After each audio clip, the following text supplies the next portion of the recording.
still stood motionless like a statue and looked at his wounded arm, trying to remember what happened on that fateful day. Suddenly, someone called him by name, interrupting his session of digging through the memory gaps, which scared him quite a bit.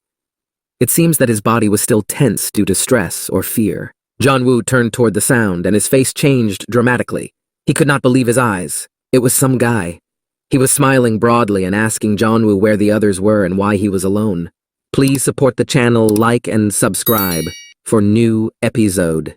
Two of his classmates noticed his condition and realized everything. Their faces also changed dramatically, but they were waiting for Jong-woo's comments. He held his head and screamed. His body began to tremble. He was about to cry. Yeonwoo began to blame his death on the zombie monsters that his friends had fled from in the burning cable car building. The events moved to the school's classroom. The teacher stood in the center of the classroom and told them what she thought about their group flow. She told the children to conduct the experiment in pairs, and then she would check everything after work. The children were indignant. They did not like this idea from the teacher.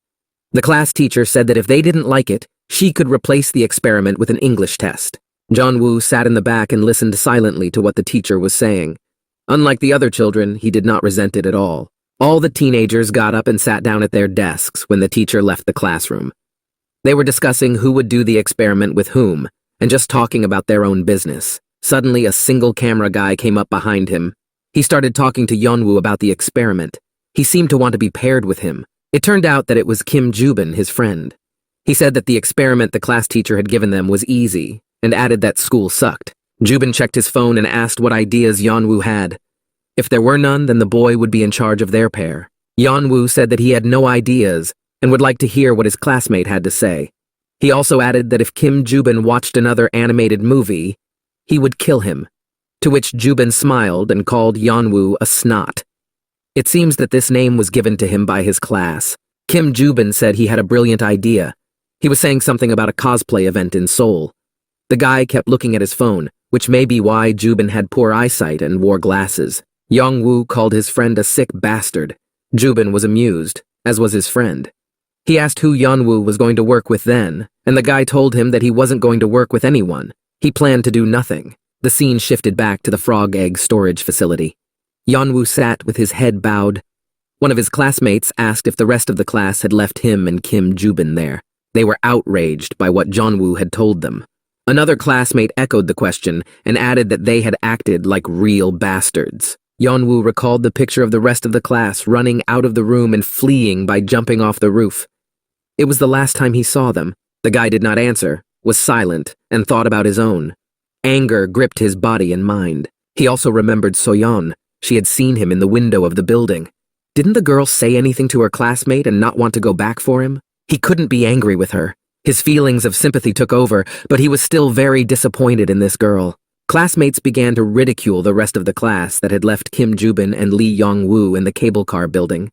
They humiliated them in every possible way, hoping that it would cheer the boy up at least a little. After all, he had lost his best friend. It seems that these classmates had a warm feeling for the young man. Somewhere inside, Yeonwoo was pleased, but he was not in the mood for that right now. He was even a little bit amused by the whole situation. He kept his head down, looking at the floor. It turned out that it was the same classmates who had used soju on him. It was Park Min and Han Song-yu. They were being very nice to him now. This amused Yeonwoo. He decided not to trust these guys, but he didn't want to show it. Park Min was looking at something on his phone the whole time. He said he was going to teach those bastards a lesson. Han Seong-yun supported his friend, but unfortunately, there was no connection to write on Kakako Talk. Meanwhile, Jong-woo had managed to tell his classmates how he had survived that hell. Isuri was sitting at the back and was also listening to Jong-woo's story. She asked if he was sure about what he was saying. She asked if it was true that Kang Min had dumped him. For some reason, she did not mention the names of the other classmates who were also there on the cable car. The girl still didn't look up. Just then, two friends interrupted the conversation. Park Min attacked Isuri for insinuating that Yeonwoo was cheating. Han Seong-yun supported his friend and added that it was disgusting that bookworms were protecting each other. He told the girl to go study for her exams, since all she ever did was read books. Isuri did not react in any way to the provocations of her classmates. She just apologized and added that she didn't know they were young. She didn't change her posture or even look up. Park Min was furious. No one could be rude to him. He was the authority in the school. He snapped at Asuri and told her to watch her mouth. It sounded like a threat. Janwoo interrupted their quarrel. He said they didn't know about something. He spoke to the floor without looking up. The boys were surprised at Janwoo's sincerity. It seemed that the story of how he was saved was about to begin. Janwoo continued without looking up. He said they did not know how everyone else died. They didn't know anything, and they were small. He paused and added that they did not know how and at what cost Janwoo had survived. It seems that the guy himself could not believe that it was not a nightmare, and he really fought zombie monsters, saw his friends die, and almost did not burn in a fire. The two boys stood silently and looked at Yeonhwa. They didn't understand what he was getting at, and probably didn't really want to know about his adventures on the Namsan cable car. Janwoo sensed this and did not continue the conversation. He didn't want to trust the boys to set him up again. Instead, he asked what had happened to the boys, and if they had met any monsters. He raised his head at this point. His eyes looked quite alert at this point. Yeonwoo was no longer just a teenager. After everything he had been through in the past few days, Park Min's face hardly changed. He was very calm and cunning. Yeonwoo remembered that face. It was exactly how he had spoken to him when he had set him up with the soju. The guy had briefly said that he was just lucky. He added that it wasn't the first time he had been in trouble, as if this was an argument for Park Min's survival under strange circumstances. The guy put his hand on Yeonwoo's shoulder and asked him something to quickly change the conversation. He hugged his classmate, just like he did with Soja on the cable car. Janwoo looked at his hand. He didn't like it. Park Min continued to ask. He wanted to know who else was on the cable car besides those bastards. He did not have time to finish his question. He just looked into Yeonwoo's eyes for a few seconds, and the boy answered him in kind. There was a short pause. Eventually, the boys stood up and Park Min said it didn't matter. Yeonwoo realized that this trick was a distraction. His classmate's face was just as sly again, but the boy decided to play along and ask Park Min why he stopped. His classmate replied that it didn't matter anymore, and he added that he had been through a lot too, and it was hard for him. But at the same time, he had a smile on his face. While hugging Yeonwoo, Park Min noticed that the boy's arm was rewound. He decided to ask his classmate what had happened to him. He still had a smile on his face. He threw Yeonhwa off his game a bit with this question. The boy mumbled that it was a burn. Min supported him and said that he should have been more careful. Suddenly, the friend said that Yeonwoo's parents would be upset if they knew. He also asked if the boy had called them. Yeonwoo was stunned to realize that he hadn't really called his parents yet.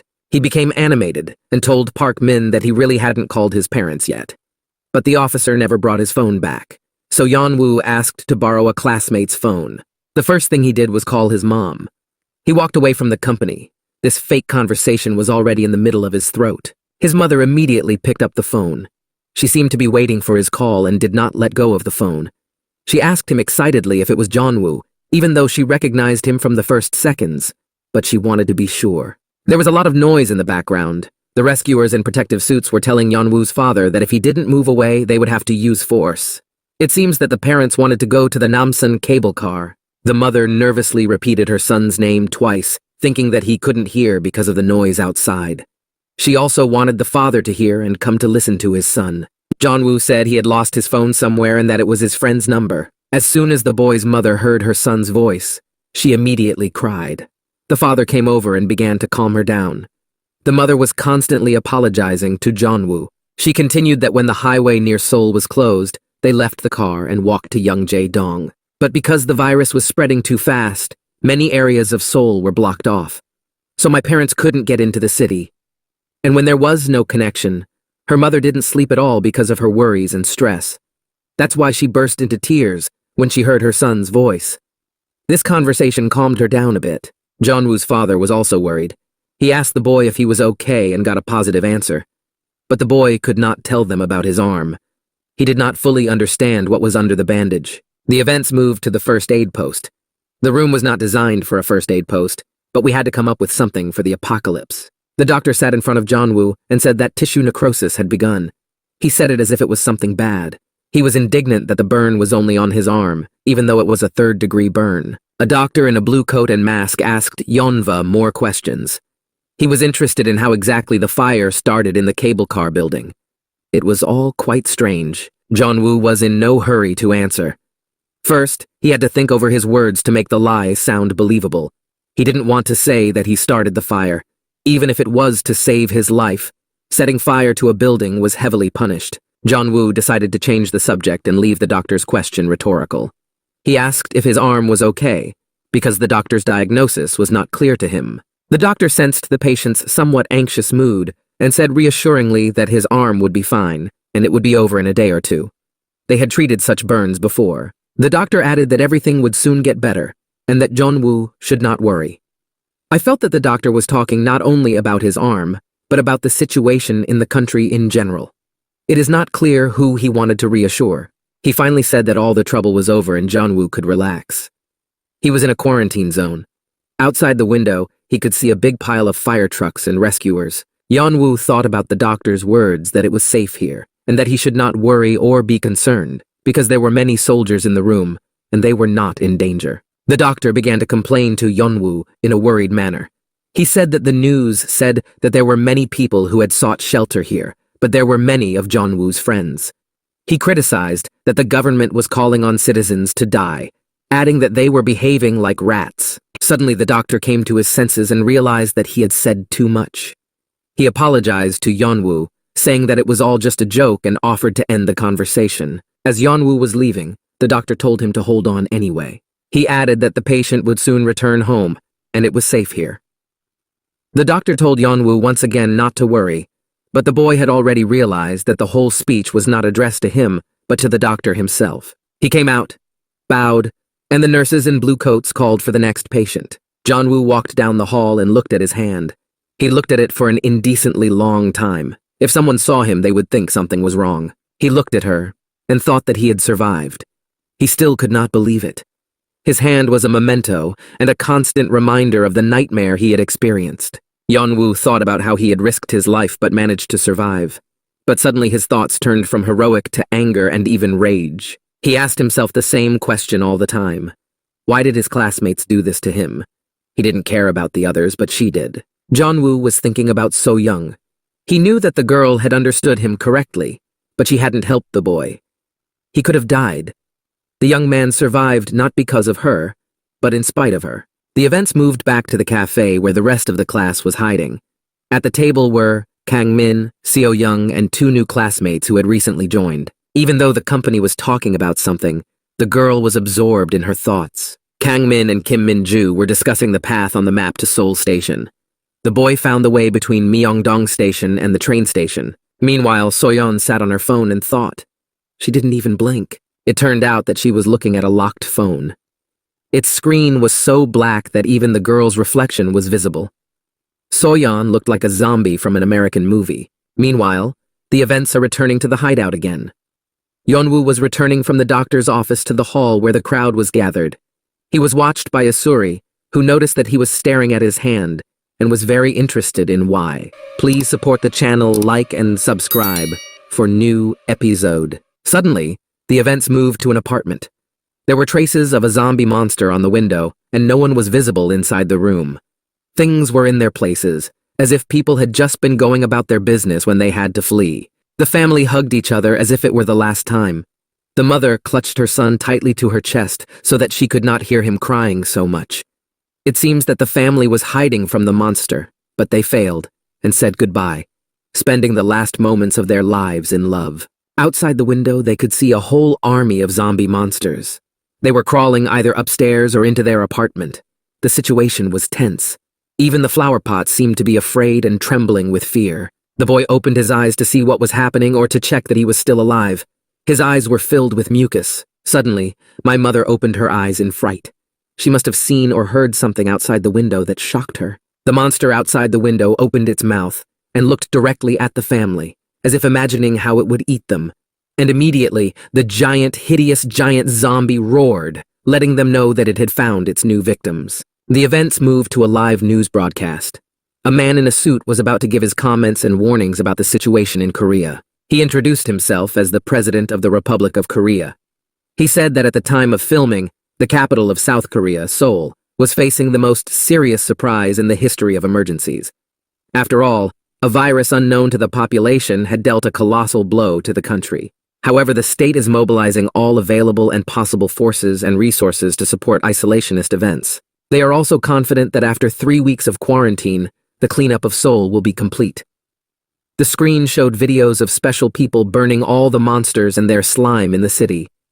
Among them could be infected people who have not yet had time to transform. It turned out that a classmate was watching the whole thing in a cafe. The president also added that this is all for the safety of citizens and the country as a whole. He went on to say that the infected areas are categorized by impact level from 1 to 4, with 4 being the highest degree of infection. The government also took care of unfounded rumors that frightened citizens and created additional panic in the country. Meanwhile, my classmate began typing something quickly on the keyboard of her laptop. The president sincerely called on all the listeners to cooperate. It turned out that the same table with the teenagers was watching the news, and the whole cafe was watching along with them. The live broadcast went on to say that she asked citizens who were in the danger zones to refrain from risky, rash actions that would have consequences. The president's last words were that he recommended that everyone who was at the epicenter of the events go to the nearest shelter. Meanwhile, Hannah listened to the news and could hardly stop herself from falling asleep. Over the next few days, the teenagers did not manage to sleep. Suddenly, the woman who let the teenagers in, who turned out to be the owner of the cafe, was carrying a drink to someone and told him to drink it. She scolded a man and put a can of Coke on his table. The woman asked him how long he was going to behave like this. The man simply thanked her for the drink. The cafe owner noticed that she was being stared at and turned to the perpetrators. She turned to the teenagers and asked if they wanted anything. The classmates were silent in a stupor. They did not expect the woman to talk to them. She brought the teenagers different sodas. They thanked her and started drinking quickly. The classmates had hardly eaten anything in those few days. The woman allowed the other teenagers who were not sitting at the table to take something from the refrigerator with drinks. The class was happy about this and sincerely thanked the kind woman. Suddenly, the cafe owner asked if the children were on a school trip. They answered yes, and the woman asked where the rest of the class was. But the owner did not wait for an answer and commented on the words of some old man, saying that he was talking nonsense again. She commented on her visitors further, saying that a man was talking loudly and emotionally on the phone, that he was always talking only about problems with his girlfriend. It turned out that he was a bus driver. The owner of the cafe left the teenagers to scold the man with the phone to be quieter.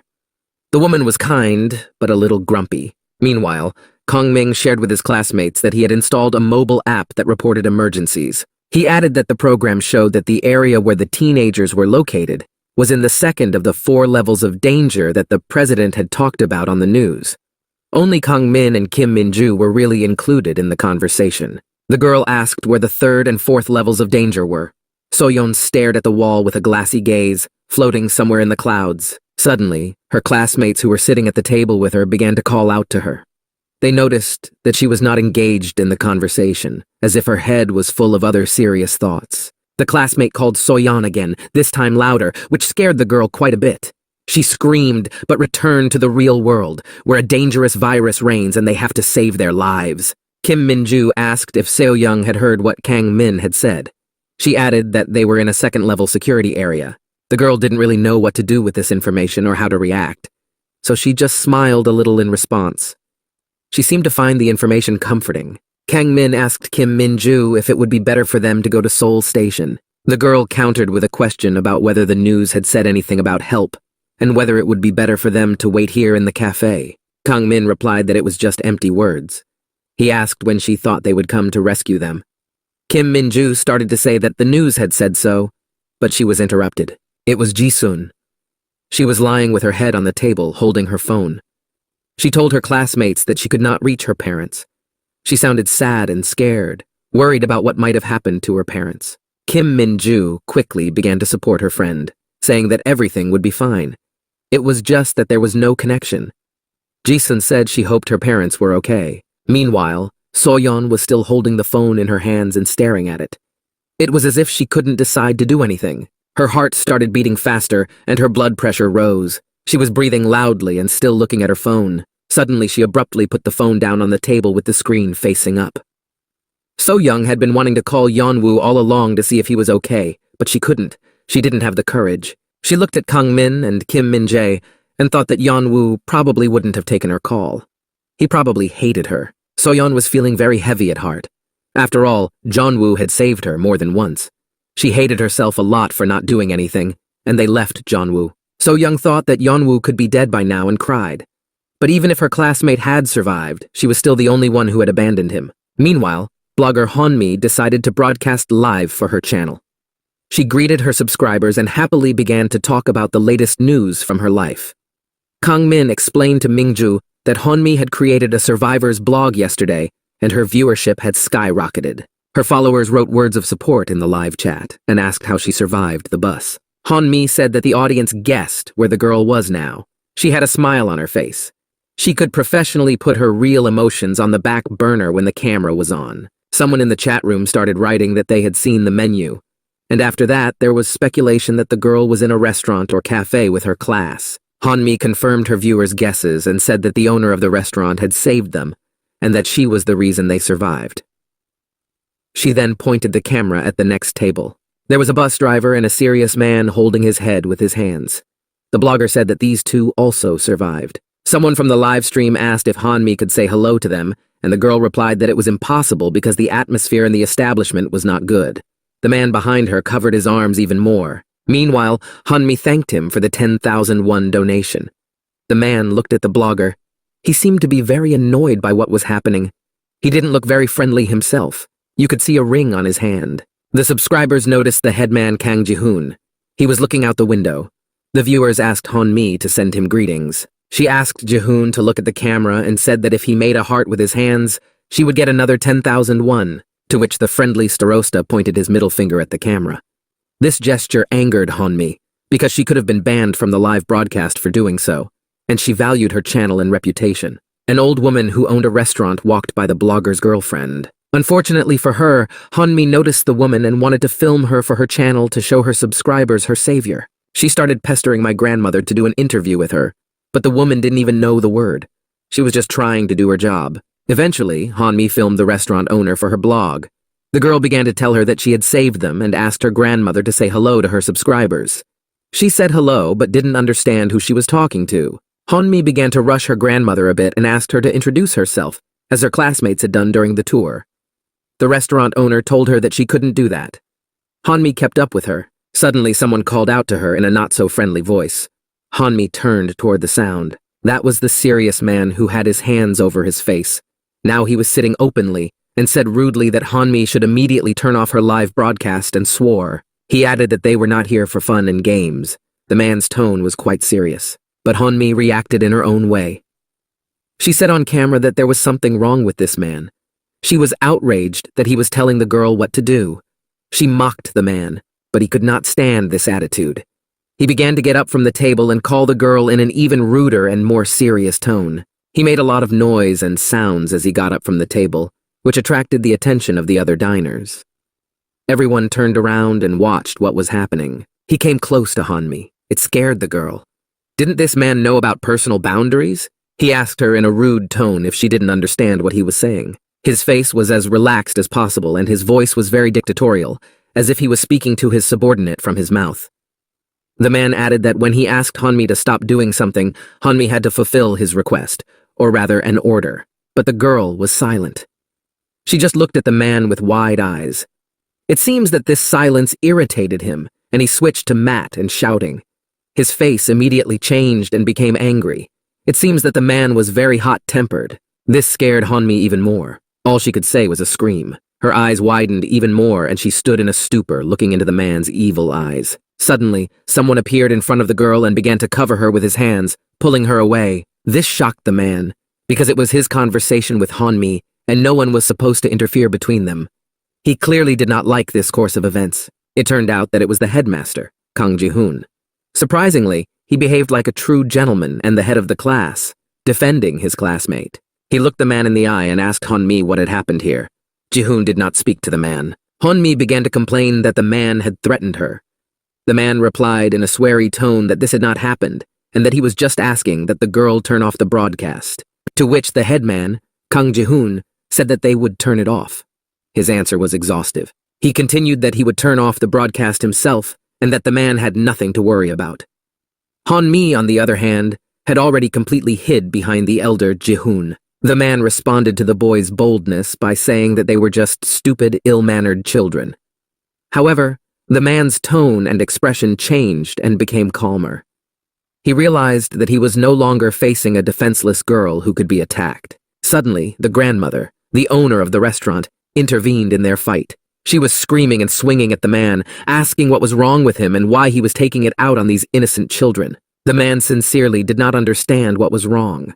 He asked why he should be polite to such rude children as these, and why the restaurant owner was defending these teenagers. The woman began to lead her husband away from his classmates to the table where he was sitting. A frightened Kim Minju ran to Hunmi and asked if her friend was okay. From behind the headman, Kang Ji-hoon, Hunmi was shouting with tears in her eyes. She asked why this man was so aggressive toward her. Instead, Ji-hoon was not polite to her, even though she had just been yelled at. He abruptly snatched the live selfie stick from the blogger's hands and ordered her to turn it off. He scolded Hunmi for doing this, even though everyone was already on edge. He looked at his classmate. Hunmi was silent when she suddenly began to make the sound of crying. She couldn't hold it in any longer. She was uncomfortable with everyone yelling at her. Hunmi began to cry bitterly, wiping her tears with her hands. She explained that she only wanted to make things better because everyone looked so sad and down, so she tried to cheer them up. Kang Ji-hoon, the headman, just looked on in silence as his classmate cried. Hunmi added that if something had gone wrong, she could have at least filmed it. Finally, Kang Ji-hoon couldn't take it anymore. He asked why Hong-mi was crying in the first place, and he reached out to hug her, but he didn't have time because Kim Min-ju had already thrown her arms around her friend. Ji-soon joined her and they all hugged the girl and calmed her down. The headman, Kang Ji-hoon, just watched the scene in silence. He was a little sad that he didn't have time to hug Hunmi. He seemed to like the girl. There was no other way to explain why such a rather rude boy was so brave and stood up for Hunmi. In the end, he didn't bother to stand and walked away from them, snorting loudly so that no one would think that he sympathized with Hanma and wanted to be in her friend's shoes. He went to the window, where he stood until the fight with the rude man. He said to himself that they were all a bunch of assholes. Kang Ji-hoon was not supposed to get out of the image of a rude classmate who doesn't care about anyone. Suddenly, the headman, Ji-hoon, heard a sound like something crunching.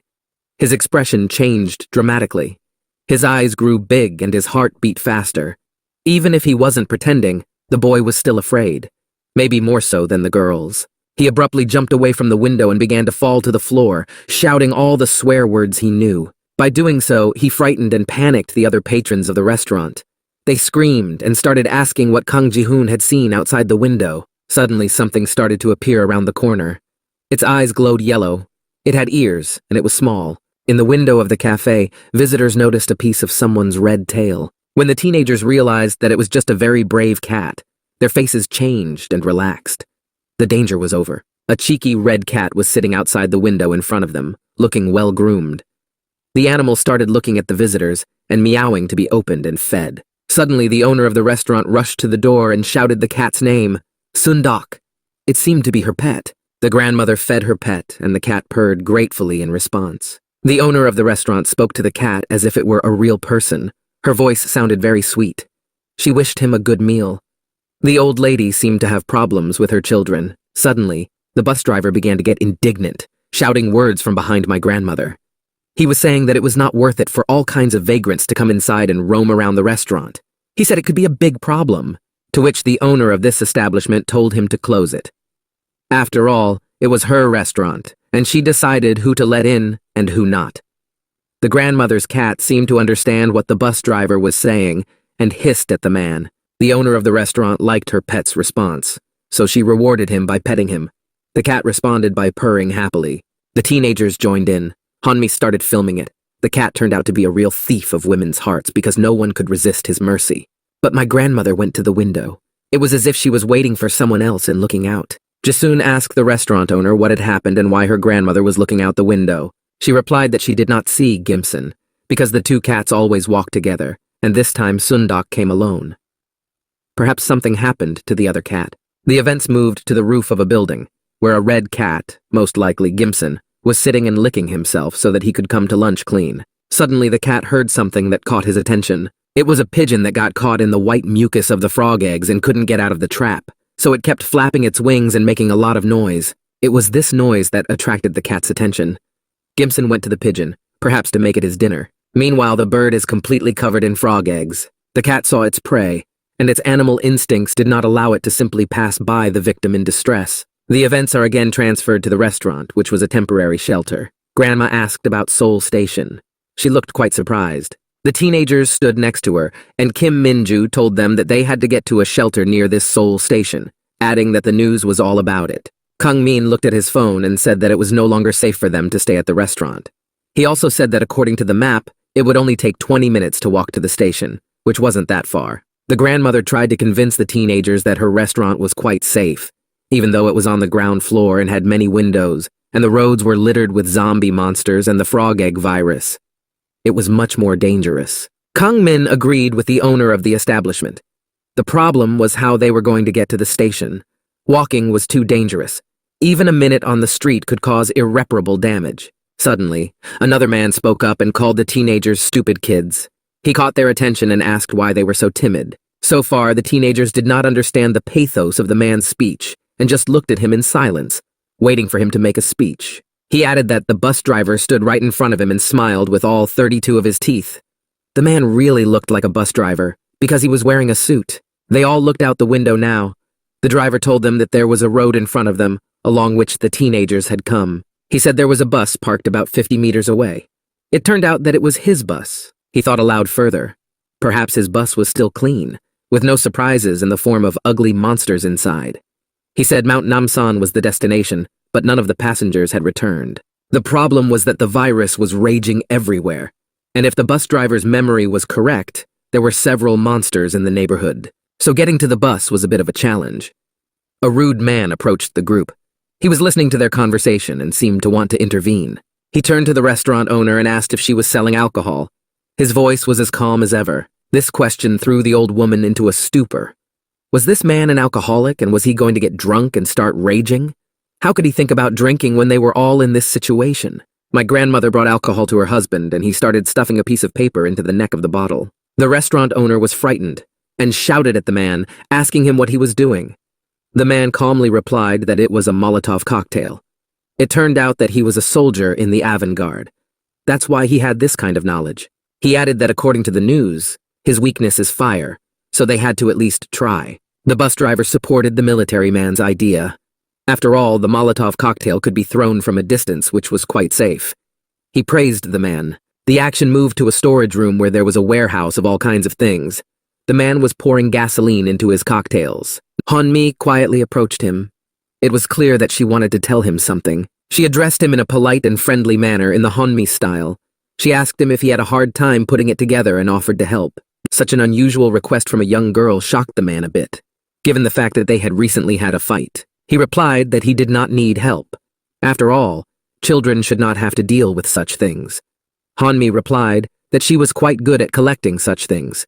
She added that she could actually be useful to him. The man asked what she was trying to say. Hanmi was silent. There was a pause of silence for a minute. It was clear that the girl was gathering her thoughts to say something. Suddenly she apologized to her husband and said uncertainly that she was wrong. She repeated that she had heard his story and said again that she was wrong. In fact, she was very sorry. The man replied that it was nothing. After all, she was only a child. He also apologized and admitted that he had been quite rude to her, but in fact Hanmi realized that it was the consequences of his profession. The girl was happy that the conflict was over, and they could now go to Seoul Station in peace. It seems that Hanmi was very friendly and did not like quarrels, but the girl was also quite annoying. She asked if the man had forgiven her, and then she offered her help again. The girl has already started working. Hanmi said she had heard that the soldier was in the cable car and asked if they had met before. The man's face became quite surprised. Hanmi asked what had happened to him, but he said nothing. She continued to pester me with this topic. She said she was live streaming during the trip when they were on the tour.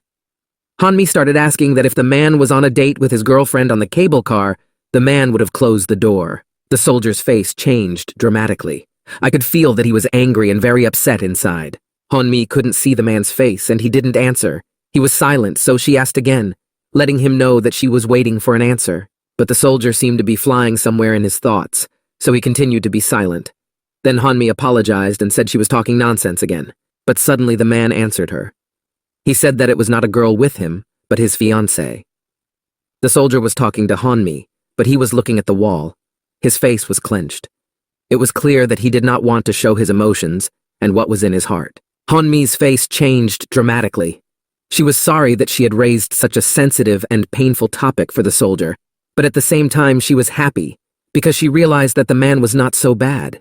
He just had a grief in his life. She asked if this meant that he had lost his fiancée. Honmi also apologized for the situation because she had no idea. The girl abruptly stopped talking and thought. Her face became so sad, as if she was about to cry. Suddenly tears flowed from her eyes. Honmi began to tell her that they had also lost many of their friends there. She remembered her friend Gail. She missed her very much and still blamed herself for her death. Honmi covered her eyes with her hands, and her crying turned into hysteria.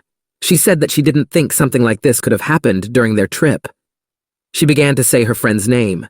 The man's face looked shocked. He definitely did not expect Honmi to start crying. Suddenly, the headman, Kang Ji-nu, approached them. He asked my classmate what she was doing there with this man who was rude to her. Then he noticed that Honmi was crying and asked about that too, making a mate that meant he was annoyed that the girl cried so often. The classmate turned around and told Kang Ji-hoon to get out of her way. She said that she had reconciled with her husband, and that the headman should also apologize to him, wiping tears from her face. Kang Ji-hoon looked at the man. He hadn't expected such a statement from Honmi. If she wanted to put up with this rude man, that was her right, but she shouldn't have dragged Ji-hoon into it. The man was also surprised and turned his head sharply at the boy. He didn't think Kang Ji-hoon would apologize. The soldier knew guys like this and realized that his ego was too big to accept his mistakes. The man's thoughts were confirmed, because Kang Ji-hoon turned around and silently walked away from them, holding his head high. But Honmi didn't let it go and commented on her classmate's actions. She called him an arrogant kid, and she explained to her new friend that Kang Ji-hoon was not bad, but he was too arrogant. The headman heard this and cursed. The man asked if they were close to this guy, Kang Ji-hoon. This question puzzled the girl a bit. It seems that the military man knew something about Amrun affairs. She looked at the man and then down to the floor and thought about what to say to him. The girl turned her gaze to Kang Ji-hoon's back, who was walking away from them like in a movie into the sunset. She said that they were close until middle school, but it seems that something happened between them. Meanwhile, the bus driver was calling his daughter Jinyo. He told her he would be back soon. The man spoke very sweetly to his daughter so that she would not worry. The driver seemed to have very warm emotions for his family. They overheard the conversation and asked if the bus driver was talking to his daughter. He turned to the sound. His face was very smiling. It turned out to be the owner of the restaurant. She noticed that the man was very excited and happy. He was amused by these words and asked if it was so noticeable. He ended the conversation and said that his daughter was like an angel to him. He would do anything and everything possible to see her again and play with her. Meanwhile, the soldier and Honmi were walking away with a full box of Molotov cocktails in their hands. The man told everyone to gather for a while. He seemed to want to have some kind of motivational talk. The man said that they should all stick together until they got to the shelter. He was really a professional and knew how to rally the crowd. The soldier picked up one bottle and held it up for everyone to see. He started talking about the Molotov cocktail. He said that they were actually illegal, but in the situation they were in, it was a good solution. The man said that it was quite dangerous to leave them, so he said he would do it himself. But then the headman, Kang Ji-hoon, spoke up. He said that he would also throw the cocktails. The guy started talking about how he did not trust people easily. He asked if they should have just set them on fire and thrown them at the monsters, ignoring the military's words that it was dangerous. The man didn't look at Kang Ji-hoon to avoid being annoyed, but he was very angry at the boy's behavior. Meanwhile, the headman was checking to see if it would really burn the monsters to ashes.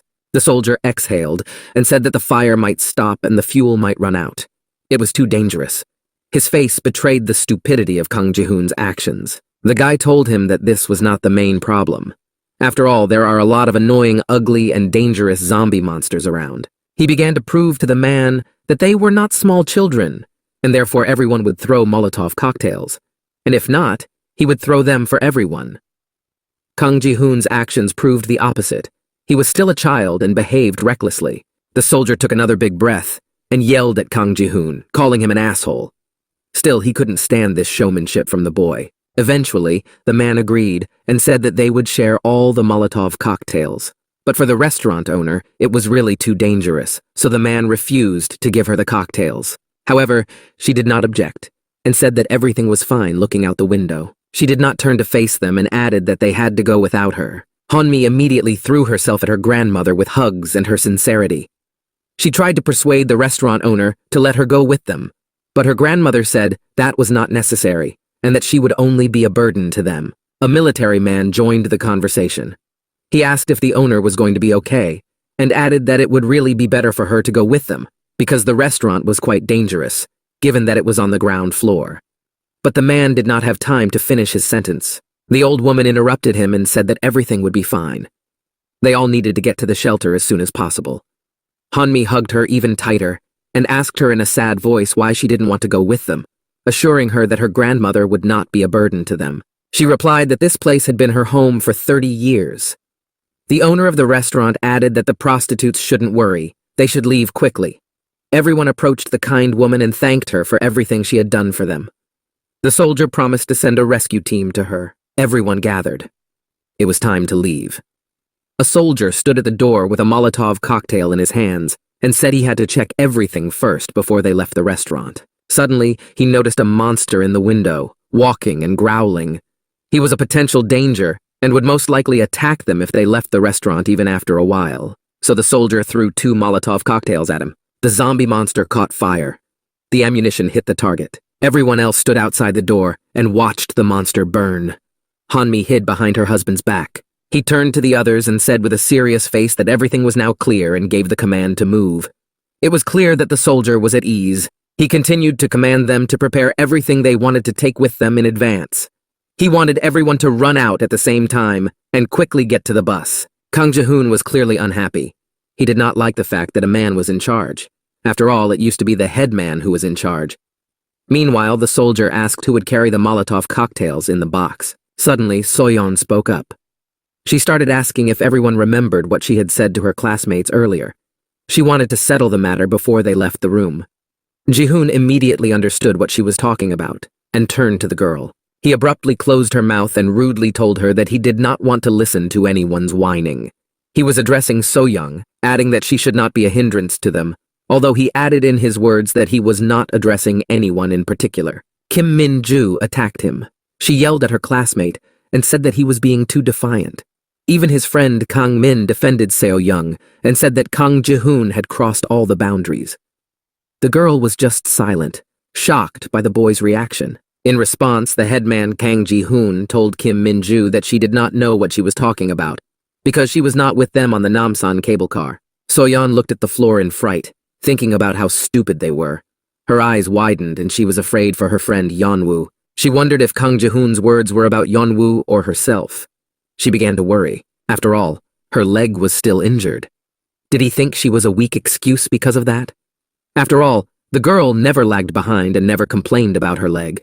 She tried to be on a par with everyone, no matter how hard it was for her. The bus driver noticed the girl's condition and turned to her, but it seems that the man noticed not only her condition but also Soyeon's leg, so he asked what happened to it. He looked at the leg again to get a better look at it.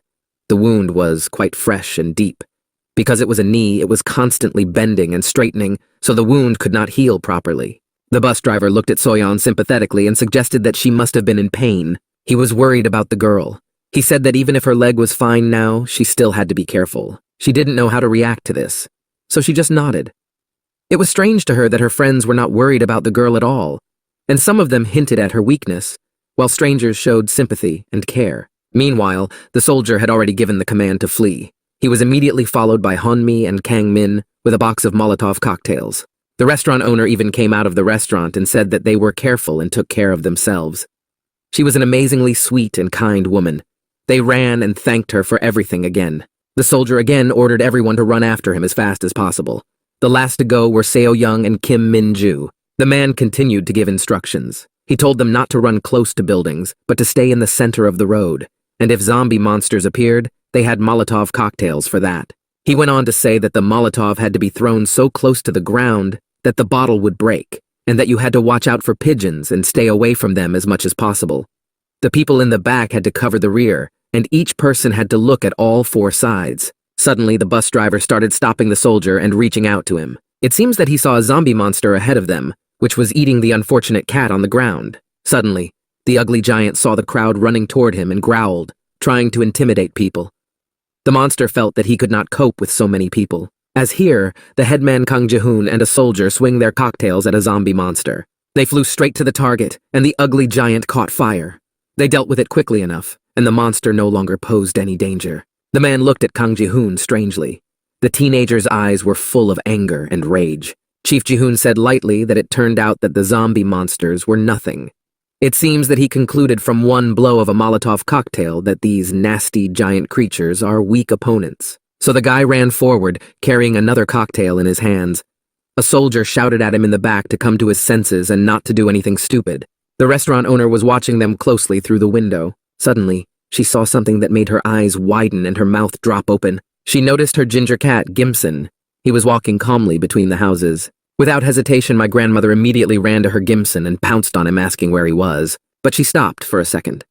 Something about her furry pet seemed rather strange. Gimson the cat did not respond to his owner at all, although he used to run to her immediately to be fed and petted by the old lady.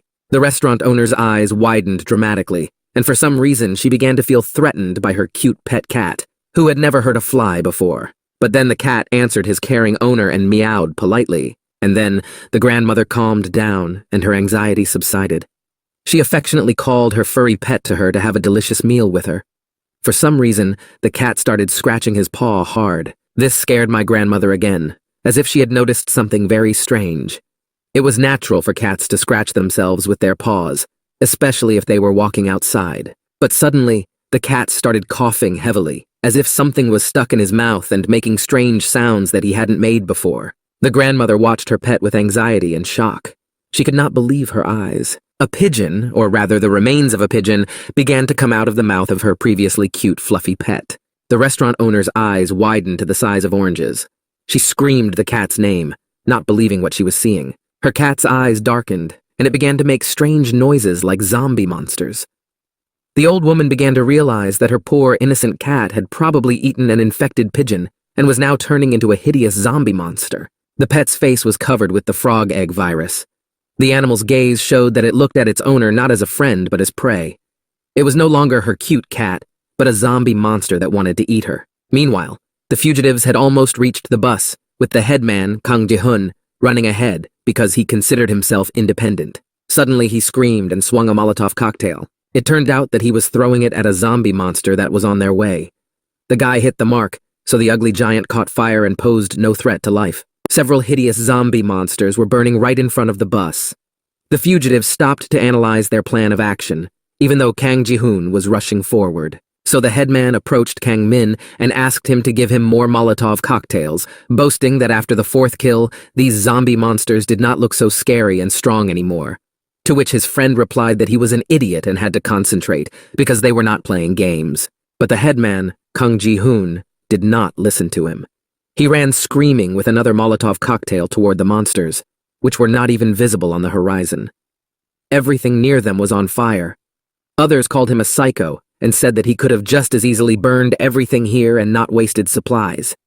Suddenly the bus driver shouted loudly. It turned out that he had found his bus, which had not yet caught fire from Kang Ji-hoon's war games. The vehicle was the last in line. The driver ran first, breaking away from the crowd. He shouted that his father would be back soon and called out the name of his daughter, Jin-yo. But the man was so blinded by the feeling of victory that was about to come that he did not notice something on the side. He turned toward the monster's scream. Suddenly, a huge zombie monster attacked him from the window of another bus. He was quite cunning and waited for the victim, sitting in ambush. The bus driver's eyes widened dramatically. He screamed and began to act sharply. The man could not let his daughter down. He had to survive and get to her. The bus driver jumped away from the zombies, not noticing So-young running behind him. He pushed the girl. The chain was set in motion. So-young pushed Kang Min back, and now everyone was in danger. The guy was carrying Molotov cocktails, but because of the collision, he dropped them. They could have broken and caught fire. People running ahead turned around at the sound of the falling box. The headman, Kang Ji-hoon, even stopped when he saw a zombie monster attacking his friends. Without hesitation, the guy threw his burning Molotov cocktail at the hideous giant. Kang Ji-hoon's aim was really good, and this time he hit the monster squarely and it caught fire, so the people who clashed could stop to analyze what had just happened. So-yeon was very angry with the bus driver because he had caused her to become a problem for the headman, Kang Ji-hoon. As the girl expected, the guy came up to them and started scolding them, calling them idiots. The Molotov cocktails were on the floor, the box was overturned, but everything seemed to be intact. Just like that, Kang Ji-hoon started screaming like a madman. He was scolding Kang Min, calling him all kinds of names. He said that he couldn't have just carried the bottles quietly. It turned out that, after all the Molotov cocktails were broken. So Kang Ji-hoon kicked the box in anger, calling Kang Min an idiot and asking what they should do now. The guy was obviously out of control, but Kang Ji-hoon didn't manage to kick the box of bottles because a soldier pushed him away. He told the boy to calm down and explained that they had already burned all the monsters alive, so there was no danger. Suddenly someone started calling out to the headman, Kang Ji-hoon. His disgruntled face from being seated did not even want to turn toward the sound. It turned out to be a bus driver. He was furious at what some teenager who was 3 times his size was saying to him. The soldier held the man to prevent a fight, but the driver was too angry. The man yelled at Kang Ji-hoon and called him a little shit. He demanded that the boy answer for his words. It was good that the soldier was holding the bus driver, otherwise there would have been a fight. But Kang Ji-hoon was also not easy. He was yelling at the driver that the fact that he was an adult and older than him didn't matter. Now Kang Min was holding his friend as well. Suddenly the bus driver shouted something that caused Kang Ji-hoon's face to change dramatically. The man asked if the boy had a father who could teach him how to behave with adults, but the bus driver did not stop. He continued to yell at the teenager. The man was very angry and said that they were not friends to be treated like that, threatening Kang Ji-hoon. The girls Hong Mi and Kim Min-ju began to stand up for their classmates. They told the man to calm down and asked why the bus driver was so harsh on Kang Ji-hoon when everyone could see that the bottles had fallen through his fault and recklessness. But it seems that the man did not know how to admit his mistakes, just like the starosta. So he got even more angry at the teenagers. His face looked very angry, as if he had just been betrayed by everyone. He said that it looked like they didn't really need the bus that much. After this phrase, everyone's faces changed dramatically. They did not expect the bus driver to behave like a small child and use cheap blackmail. It looks like he's betting he almost died because of his stupidity. The man began to make excuses that he had fallen because someone had pushed him from behind, although everyone could see that it was the other way around. So-yeon could confirm this, but the girl was silent. The bus driver did not stop. He accused everyone of wanting to imprison him. So-yeon just listened to him and wondered if he should tell the truth. The man continued to threaten, this time looking at Kang Ji-hoon. He asked if the teenagers wanted to walk to the shelter, although if it were not for these teenagers, he would never have dared to go to the shelter himself. He continued to stare at Kang Ji-hoon and called him a little shit. The boy stared back at the driver, which provoked the crazy driver even more, and he asked why the teenager was staring at him like that. Did he really want to fight? Suddenly I heard someone apologize from behind the bus driver. It was So-yeon. She said that the bus driver fell because of her, because she fell first, and most likely pushed the others. The girl, with a very tired face, looking at the floor, apologized to everyone and took the blame. It seems that in this way So-yeon wanted to resolve the quarrel so that everyone could get to the shelter. Her head dropped even lower. She apologized one last time and asked them to forgive her at least once. The bus driver, meanwhile, listened in silence as the girl covered for him and did not have the courage to admit his guilt. He looked at poor So-yeon, who was so brave and smart that she was able to take the blame and end the quarrel. The girl just stood there looking at the floor, pretending to be guilty so that everyone would believe her. Suddenly, the bus driver just turned around and left. This was a real man's act, hiding under the skirt of a little girl whom he had most likely injured and not even apologizing. Passing by the headman Kang Ji-hoon, he pushed him with his elbow, even though there was enough space, and told him to watch his step. This provocation was done on purpose, and further demonstrated the level of maturity of such an adult man. Surprisingly, Kang Ji-hoon remained silent. Suddenly, he had a brain that was finally giving him the right commands to act. Hanmi approached the headman. The girl turned to her classmate, which surprised him. He did not expect to receive support from his friends. A classmate looked directly into Kang Ji-hoon's eyes and asked if he was okay, but instead, she received rudeness in her direction. Kang Ji-hoon pushed her away and told her to get behind him and not to bother him. A soldier was watching the whole thing.